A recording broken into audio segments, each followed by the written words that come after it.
Good morning. I hope you're off to a terrific day. Thanks for stopping by. Thanks for checking out this video. I'm excited to share my topic today, which is the state of credit and debt in the United States. And I pinned an article and posted it on LinkedIn this morning. So check out my LinkedIn, check out the article. And what I was really doing, I was highlighting a series of articles from Wolf Richter from Wolf Street. Now, Wolf Richter has quickly become probably one of my favorite analysts to follow. His publication, Wolf Street, which you can get his daily updates, articles, newsletters for free. He probably has some of the most salient data of anyone I follow. I mean, really important stuff. And this series of articles, which were loosely under the category of drunken sailors, as though Americans are spending money like drunken sailors, really exposes the misnomer or misunderstandings about the use of debt in the United States. Because we've heard this almost hysteria, all this noise about credit card debt is the highest it's ever been, mortgage debt higher than it's ever been, HELOC debt is climbing, delinquencies are climbing, foreclosures are climbing, inflation is so high people can't afford anything. All these things are factually incorrect using data. And it's important to us as mortgage and real estate professionals because we need to help people, we need to help, usher people into home ownership. And a lot of times all this noise, all this distortion gets in their way of good decision making. So we have to be armed with data to educate our potential clients, to educate potential home buyers and homeowners on what the right choices are to make based on the reality of the situation. And so I'm going to do something that I normally don't do. I'm going to extensively go through 3 of Wolf's articles from this series, and I'm just going to show you some of the data points. And then I'm going to wrap up by saying, what does it mean to us? What can we do? So I'm going to share my screen here. Give me 1 second. I'm going to just go through. I'm going to go through 3 articles. Hopefully you can see them. The first article is Here Come the HELOCs, Mortgages, Housing Debt to Income Ratio, Serious Delinquencies, and Foreclosures in Q4 2024. And I'm just going to skip right here. So here's mortgage balances by the trillions, outstanding mortgage balance in the United States. And so you can see definitely mortgage balances are climbing. No doubt about that, right? The next one is HELOC balances. You can see HELOC balances are historically low. They're very, very low. As a matter of fact, right now, they're matching where they were in 2004 or 20 years ago. And if you think of how much properties have appreciated in 20 years, that means the outstanding debt, HELOC debt on homes is at a very historic low. So HELOC balances aren't out of control. He goes into depth on HELOC balances in this article. Very interesting. They're climbing very, very slowly, and they're still just a minuscule percentage of overall loan to value. All right, so now we get down to the next thing. This is important. This is probably one of the most important concepts we have to understand. That is household debt as a percentage of disposable income. And let me take this off there for a second. I'm gonna walk you through this for a minute or two. Oh, I gotta go over here. I'm gonna walk you through this for a minute or two, but okay. Does it really matter? And I'm going to go through credit card debt in a minute, which is super important. But it doesn't matter how much debt we have. It doesn't matter how much debt we collectively have. It matters how much debt we individually have. And what really matters is how much debt or debt service we have to how much we make. That's the really important part. And then Wolf goes an extra step here. It's not actually how much debt service you have to what you make. It's how much debt service you have to what you take home. And that is a far different thing than what you make. And when we use both barometers, either debt service to what you make or debt service to what you take home, Americans have really never been in a better position in the last few decades. And so I'm gonna go through this with you.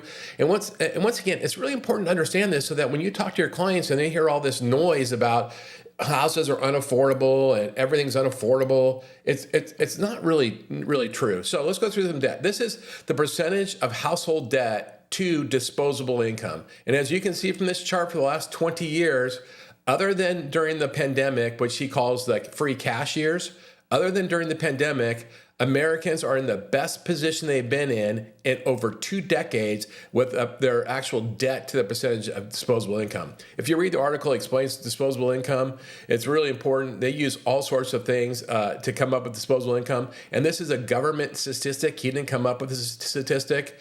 But as you can see, households are very strong today, contrary to what you hear in the news all the time. And we need to make sure we're spreading truth, not just fear, right?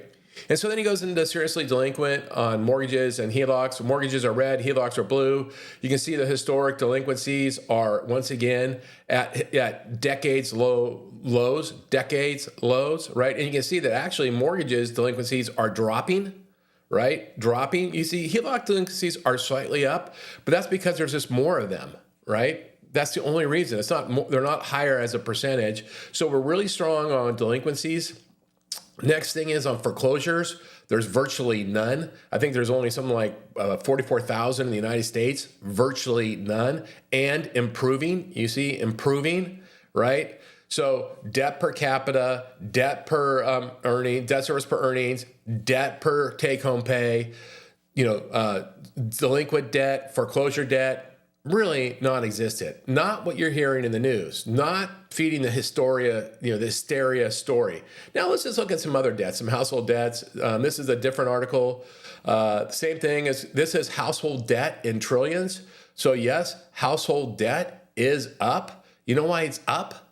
Because things are more expensive. That's why it's up. If prices have increased 200% in the last 21 years, right? Debt has to match that. Right? If I'm going to buy a car and today's car is 80,000, last 20 years ago the car was 20,000, well, you know what? I'm going to have a lot more debt.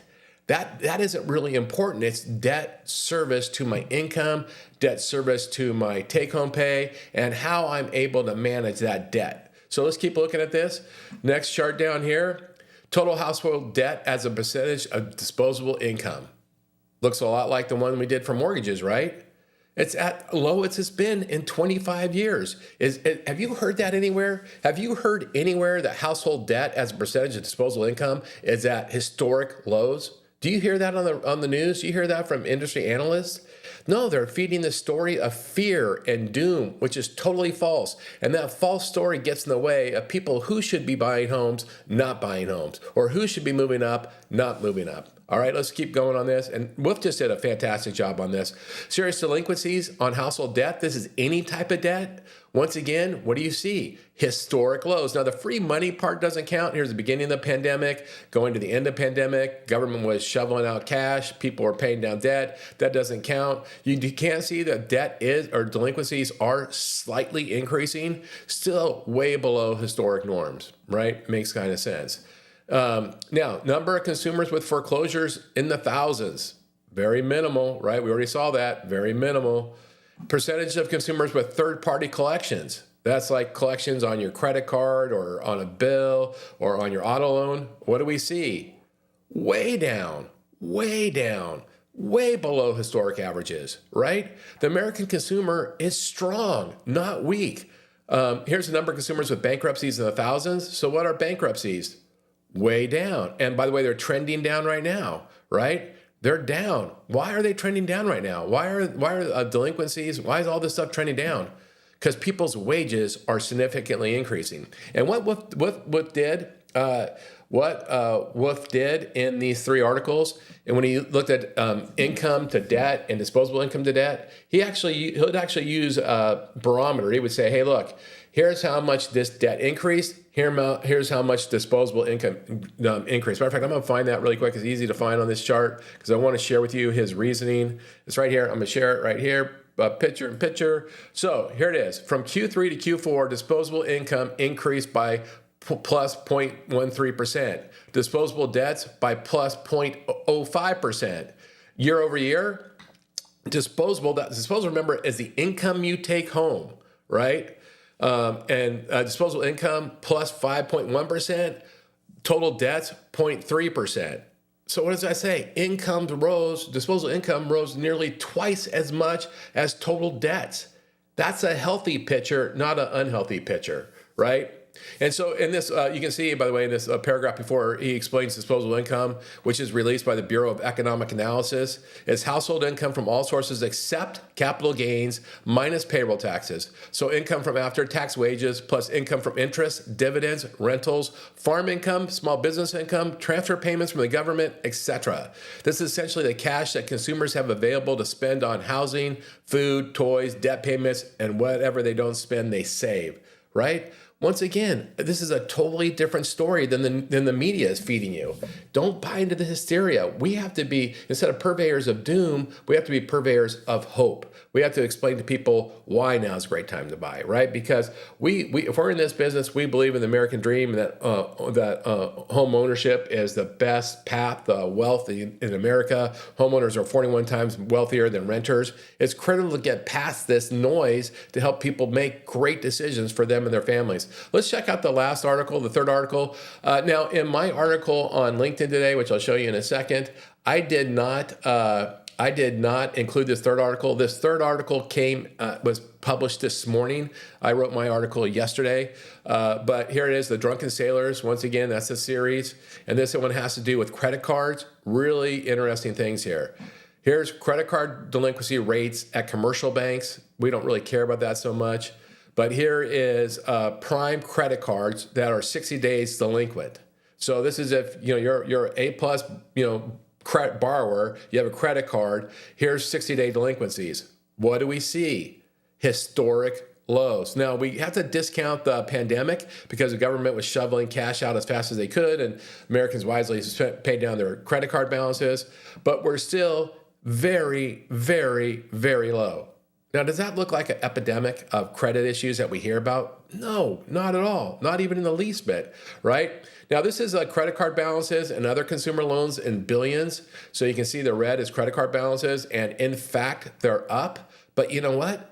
From 2003 to 2024, the population is up like 40 million people. It's up 40 million people. At the same time, prices are up nearly 100%. Of course, balances are going to be higher, right? More people using credit cards, things are more expensive. That's what everybody focuses on, not on the per capita debt and the debt to income, which is the most important thing, right? And so that's what we're going to look at right now. Here's credit cards and other credit balances as a percent of disposable income. How does that look to you, right? Super healthy is how it looks to me. Very, very healthy, right? Not unhealthy, right? And then here we have credit card balances and to card limits.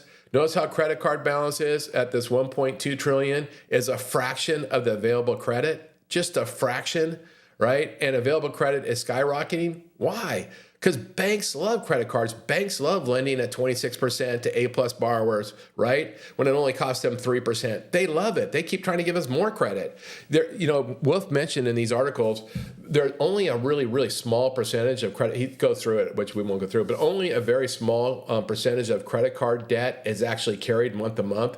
The far majority of all credit card debt is paid off monthly. Yeah, credit cards are now just a payment vehicle, not actually a credit vehicle. And so the vast majority, 90% of credit card balances or 85% are paid off monthly. They don't incur interest, right? They're not actually debt. It's just a payment service. And yet we look at this $1.2 trillion as though it's the end of the world. So those are the three articles that we're going to feature on from Wolf. I will say, I'll give you a little peek here in 1 second at the article that I put on LinkedIn today. I hope you check it out.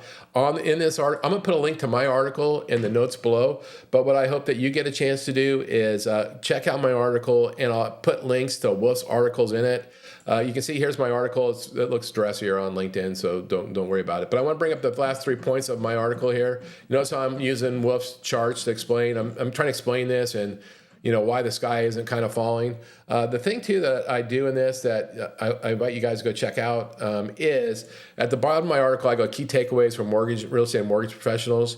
And then I said, look, you got to understand the media's impact on home buyers' perception, and that these sensationalized reports really are negatively affecting their willingness to buy and what their mentality is. And so that we have to counterbalance this hysteria with data and education.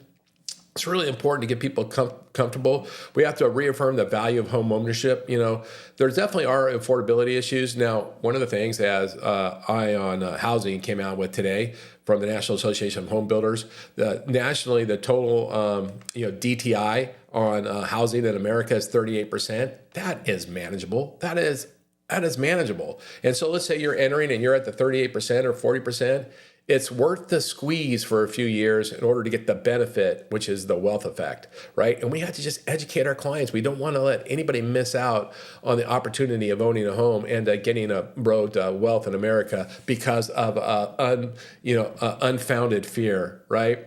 And then I just said, look, you got to make sure for real estate mortgage professionals, you have to educate yourself. You have to have the right data. When you hear something that doesn't make any sense, don't buy into it. Make sure you're feeding yourself with good data, good information, like Wolf's stuff, like all the stuff I try to share is positive, really supporting why home ownership type of thing. Like I said, I posted this on my LinkedIn, so check out check out my LinkedIn over there. Read my article, comment. Contact me, DM me. I hope that you find this helpful. I hope you find yourself better armed. Let's go help people attain the American dream of home ownership. With that, I thank you for giving me your time. I hope you have a great day. I look forward to talking to you again soon.